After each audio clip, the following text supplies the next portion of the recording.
Hello students, today we are going to read chapter 2 of Hornbill of class 11, and that is We Are Not Afraid to Die If We Can All Be Together, written by Gordon Cook and Ellen East.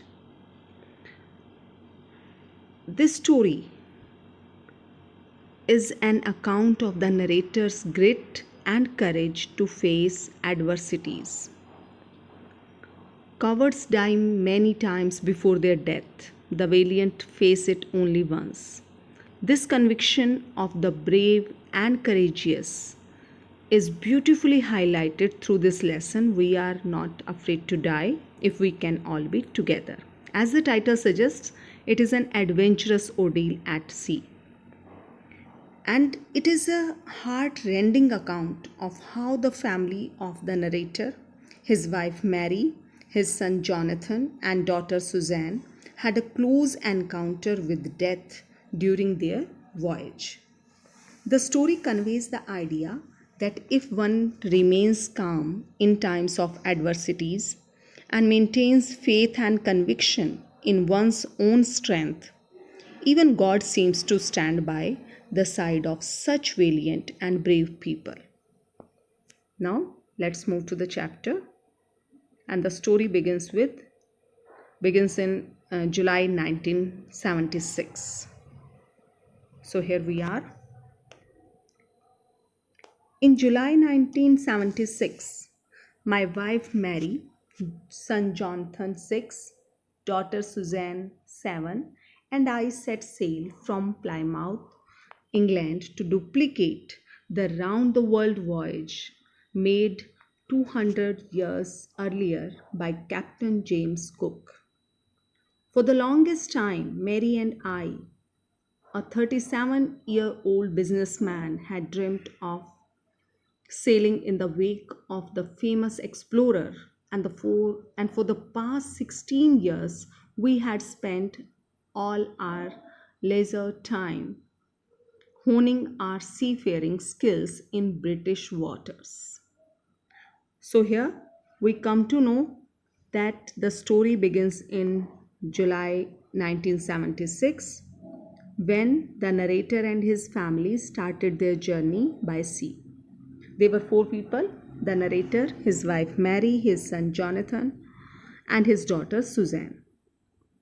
The narrator was 37, his son was 6 years old, and his daughter was 7 years old. And they were trying to copy the round the world voyage made by Captain James Cook about 200 years ago. They started their journey from Plymouth in England. Here also, we also come to know that the narrator's age is 37 years and he is a businessman. For a very long time, the narrator and his wife had a dream. They wanted to do the same voyage as earlier completed by the famous traveler James Cook. They had spent all their free time in improving their skill to travel by sea. They were doing practice in the sea area of Britain since last 16 years. Now, our boat, Wave Walker, a 23-meter, 30-ton wooden hulled beauty, had been professionally built. And we had spent months fitting it out and testing it in the roughest weather we could find. It means name of their boat was Wave Walker. It was 23-meter long and its weight was 30 ton. The ship was built by people expert in building ships. That means it was professionally built. And they had installed many more things in the ship for a comfortable living. That means they had tested the ship in the most difficult and unpleasant weather also. That means they have made all the preparation to skill themselves, to improve their skills, so that their journey can be smooth.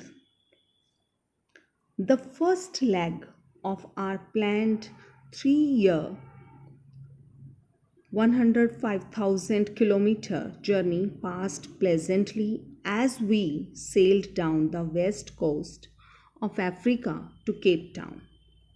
So they had planned a voyage of 105,000 kilometers. The first part of this journey was from Britain to Cape Town, situated along west coast of Africa, and they did not face any trouble during this part of journey.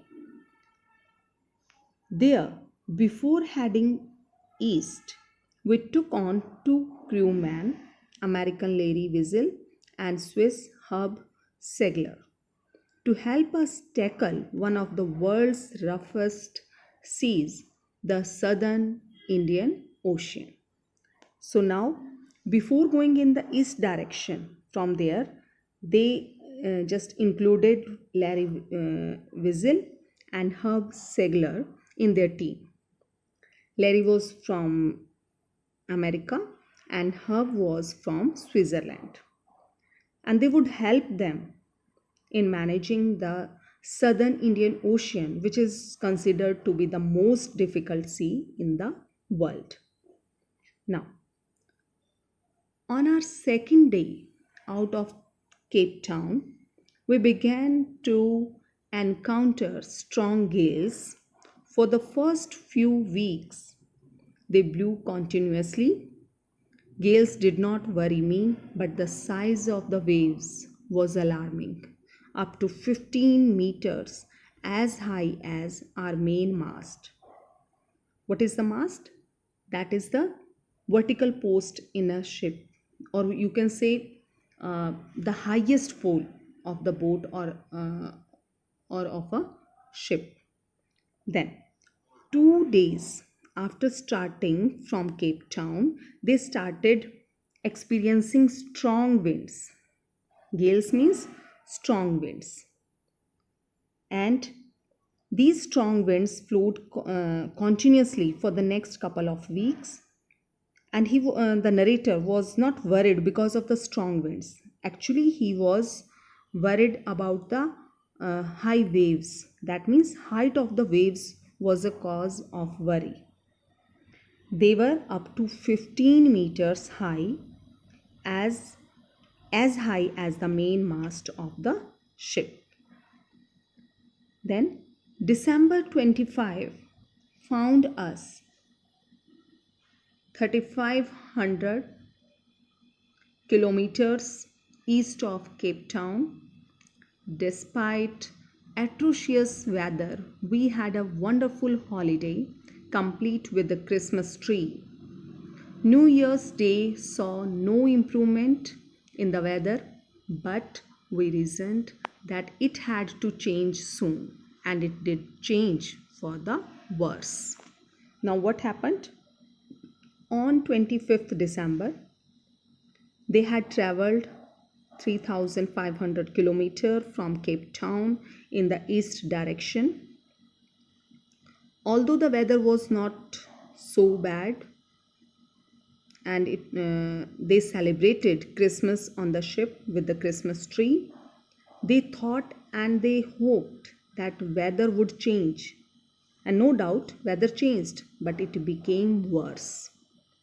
At dawn on January 2, the waves were gigantic.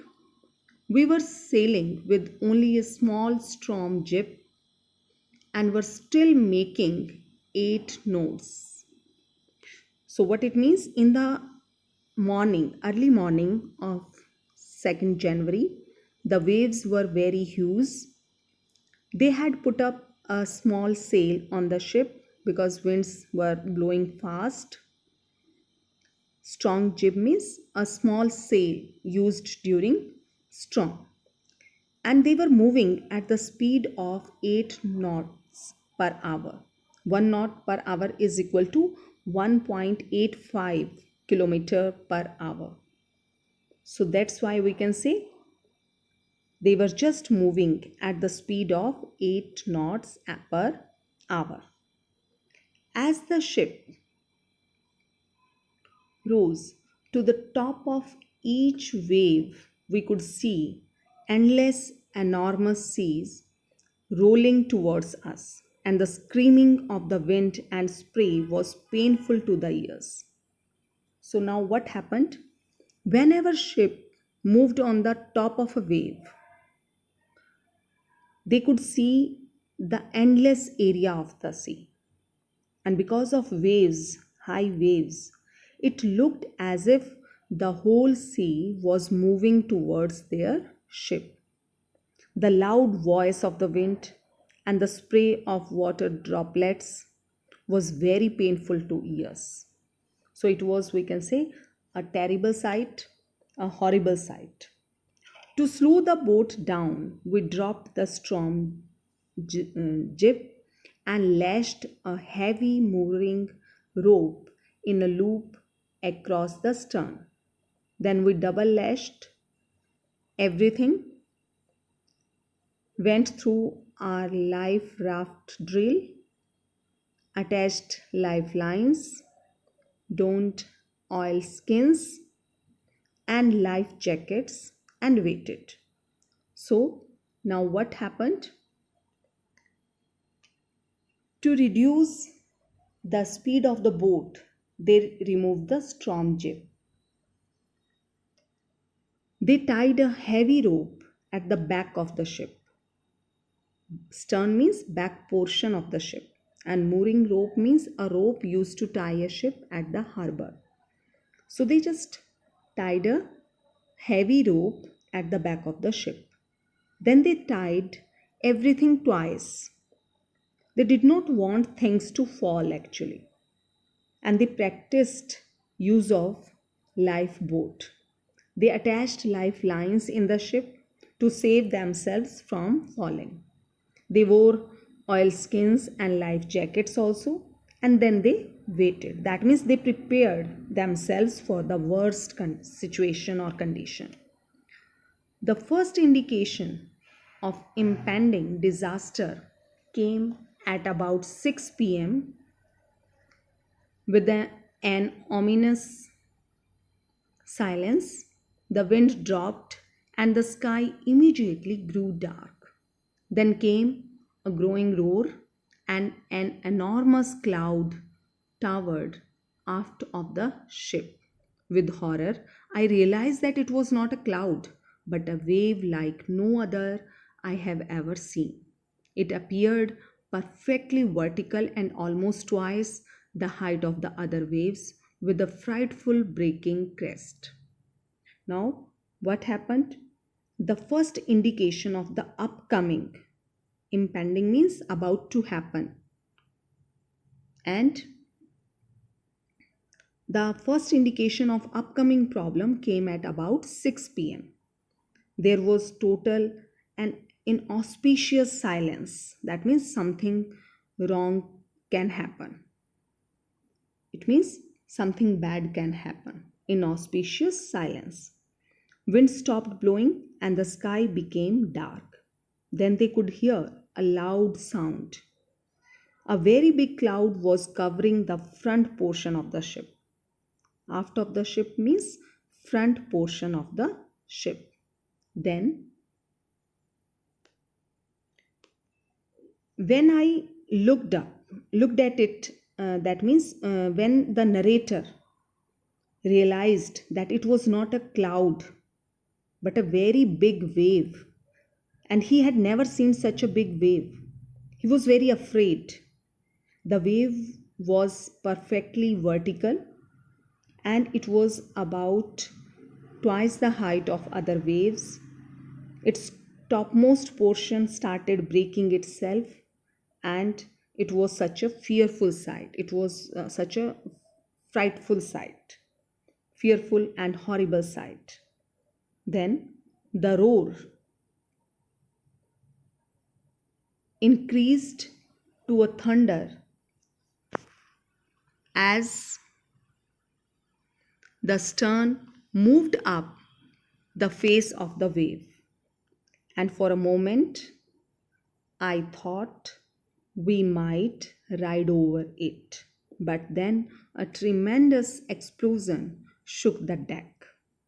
Deck means horizontal surface of the ship. Tremendous means huge, and thunder means very loud roar. Roar means loud sound, loud voice. So the sound of the wave increased to the level of a thunder. While the wave approached the ship, the front portion of the ship moved up, and the narrator thought that the ship will sail over the wave. But suddenly there was a huge sound, and the whole body of the ship was shaken. A torrent of green and white water broke over the ship. My head smashed into the wheel, and I was aware of the flying overboard and sinking below the waves. I accepted my approaching death, and as I was losing consciousness, I felt quite peaceful. So, here we can see a huge quantity of green and white water fell in the ship, and the narrator's head struck violently against wheel of the ship. He could feel that he was being thrown to the higher level of the ship, but he was sinking in water. That means the author was thrown into the sea by the force of the wave of the water, and he felt that he was about to die. He was just losing his consciousness, and he was becoming unconscious, we can say, and he felt peaceful. Unexpectedly, my head popped out of the water a few meters away. Wave Walker was near capsizing, her masts almost horizontal. Then a wave hurled her upright. My lifeline jerked taut. I grabbed the guard rails and sailed through the air into Walker's main boom. So now what happened? Though the narrator did not expect, his head came out of the seawater. At a distance of some meters, the ship Wave Walker had turned it side to its side, and it was sinking. Its mast that used to be vertical had become almost horizontal. Then, by the force of a wave, the ship again became straight, and his lifeline gave a jerk to him, and he jumped in the air. Then he landed in the boom part of the ship. Boom means the part of the ship where lifeboats are put. So he just landed in the boom part of the ship. Now,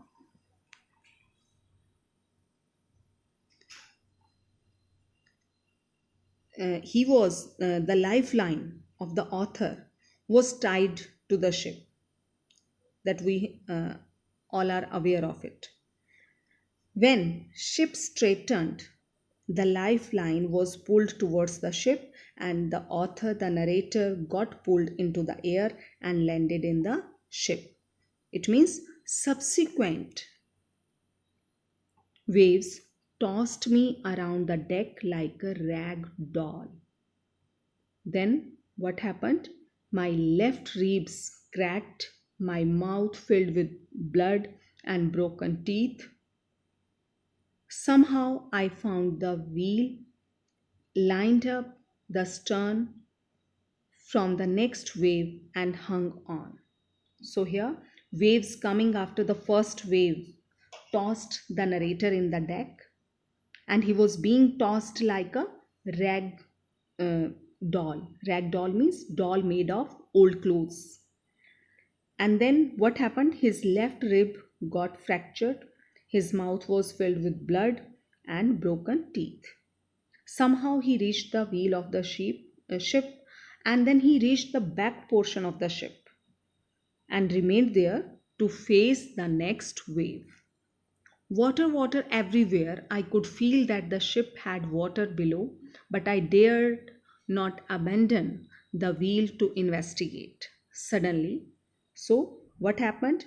Everywhere in the ship there was water, and he could understand that the lower portions of the ship were filled with water.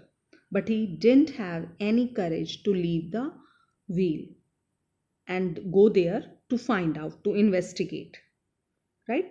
That means he didn't have the courage to leave that place, to leave the wheel, to find out that what has happened. Suddenly, the front hatch was thrown open and Mary appeared. "We are sinking," she screamed. "The decks are smashed. We are full of water." So, here, suddenly, the door in front of the narrator opened, and then he saw his wife Mary standing in the door. In a loud voice, she told him that the ship was sinking, and the floor of the ship was broken, and the ship is full of water. Then,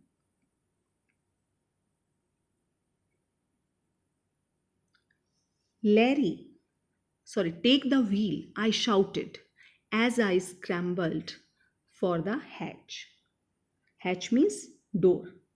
So, here what happened? The narrator asked Mary to take control of the wheel of the ship, and then he just, with difficulty, he started walking towards the hatch, towards the door. Then Larry and Herb were pumping like madmen. Broken timbers hung at crazy angles. The whole starboard side bulged inwards. Clothes, crockery, charts, tins, and toys sloshed about in deep water. So here, Larry and Herb. Who is Larry? Larry and Herb are uh, two crewmen, and they were pumping the water out of the ship.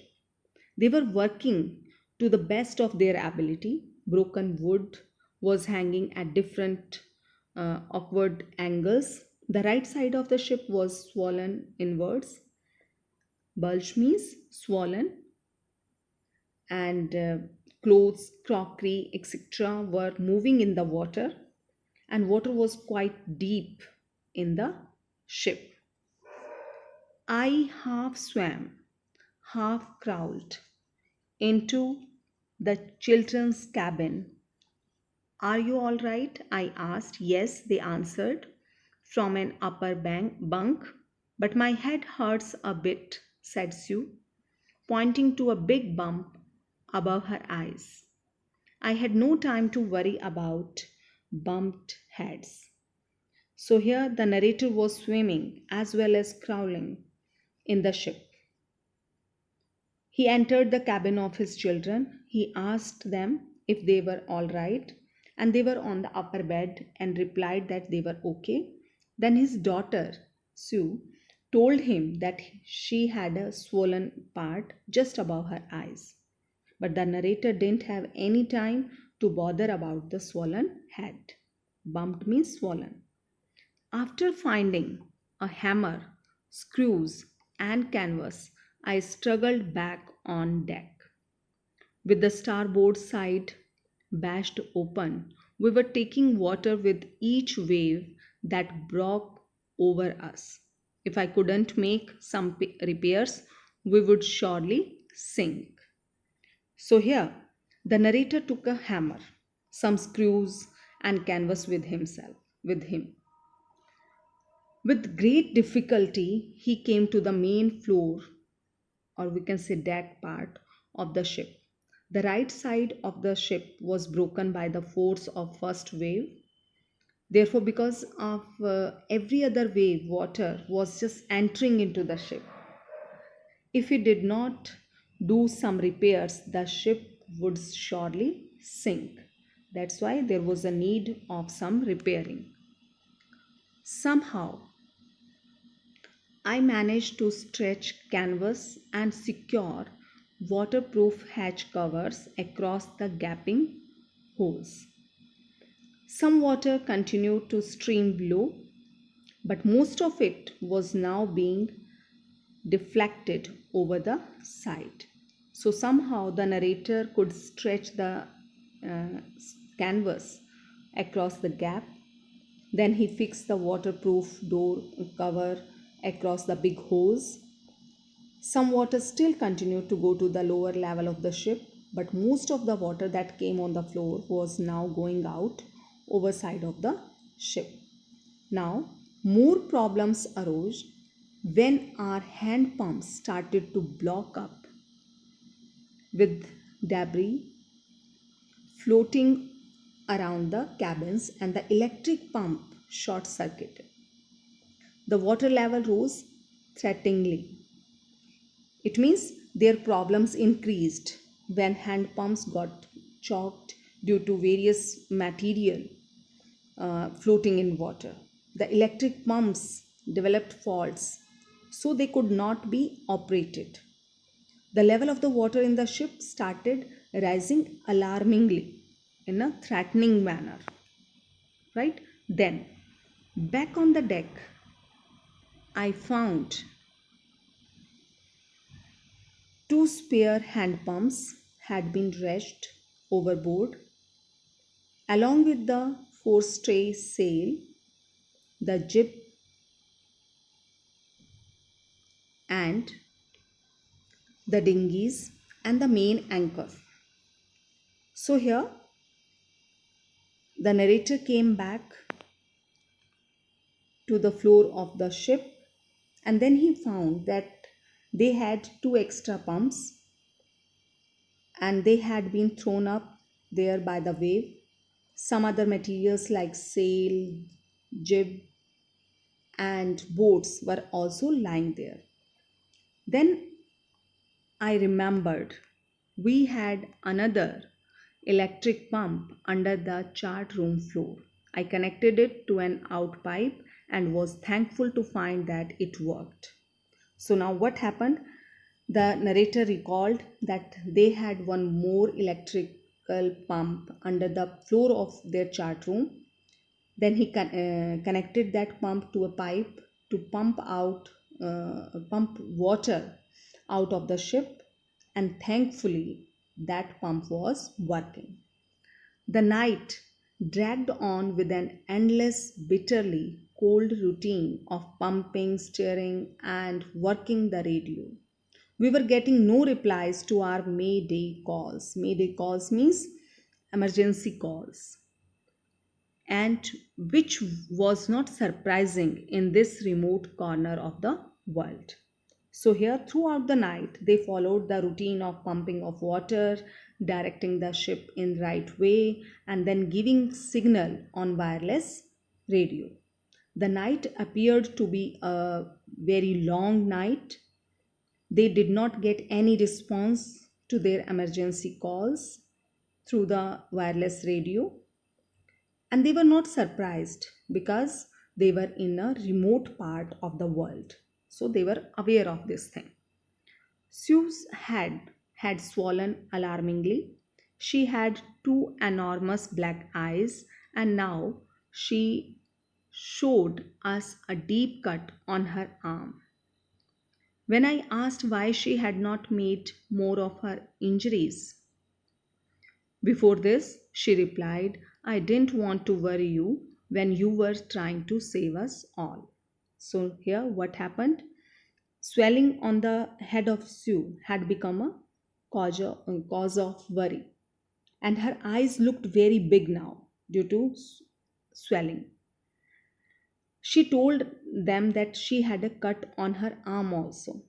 Then the narrator asked her why she did not tell him before about her injuries. Then Sue replied that she did not want to bother him because he was trying to save life of all of them. That's why she didn't want to uh, disturb her father. She was aware that her father was trying to save them all, right?